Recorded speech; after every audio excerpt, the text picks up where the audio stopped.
আপোনালোকে সকলোৱে জানে যে মহাবীৰ লাচিত বৰফুকনৰ 400তম জন্ম বাৰ্ষিকী উপলক্ষে অসম চৰকাৰে যিবিলাক অনুষ্ঠান আৰু কাৰ্যসূচী হাতত লৈছে ইয়াৰ ভিতৰতে প্ৰথম কাৰ্যসূচী হিচাপে অসম আৰক্ষীৰ আজি কুচকাৱাজ অসম আৰক্ষীৰ লগতে আমাৰ CRPF SSB NCC স্কুল কলেজৰ বিভিন্ন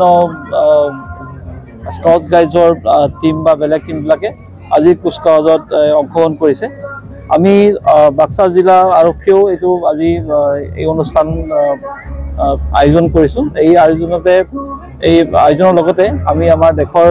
মুক্তিযোদ্ধা তথা আমাৰ যিসকল শ্বহীদৰ পৰিয়াল তেখেতসকলক আমি সম্বৰ্ধনা জনাইছোঁ আৰু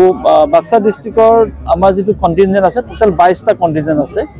ইয়াৰ ভিতৰতে CRP আছে SSB আছে 24 APR ব্ৰিটেন আছে আৰু বাক্সা ডিষ্ট্ৰিক্টৰ হোমগাৰ্ড আৰু বাক্সা ডিষ্ট্ৰিক্ট পুলিচ আছে ইয়াৰ লগতে আমি সংযোজন কৰিছোঁ স্কুল কলেজৰ উপৰিও বাক্সা ডিষ্ট্ৰিক্টৰ পৰা এইবাৰ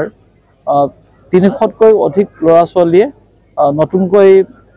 গঠন হোৱা আমাৰ কামাণ্ডো বেটেলিয়নত তেওঁলোকে চাকৰিত নিয়োজিত হৈছে তেওঁলোকে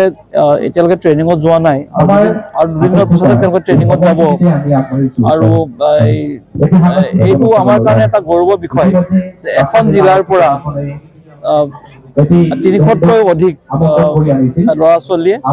কামাণ্ডো বেটেলিয়নত নিয়োজিত হ'বলৈ চান্স পাইছে সুবিধা পাইছে এইটো তেওঁলোকৰ যিটো ফিজিকেল ফিটনেছ বা তেওঁলোকৰ যিটো কোৱালিফিকেশ্যন সেইমতে পাইছে গতিকে আমি আজি এই শুভক্ষণত আমি এই কথাটো জনাব পাই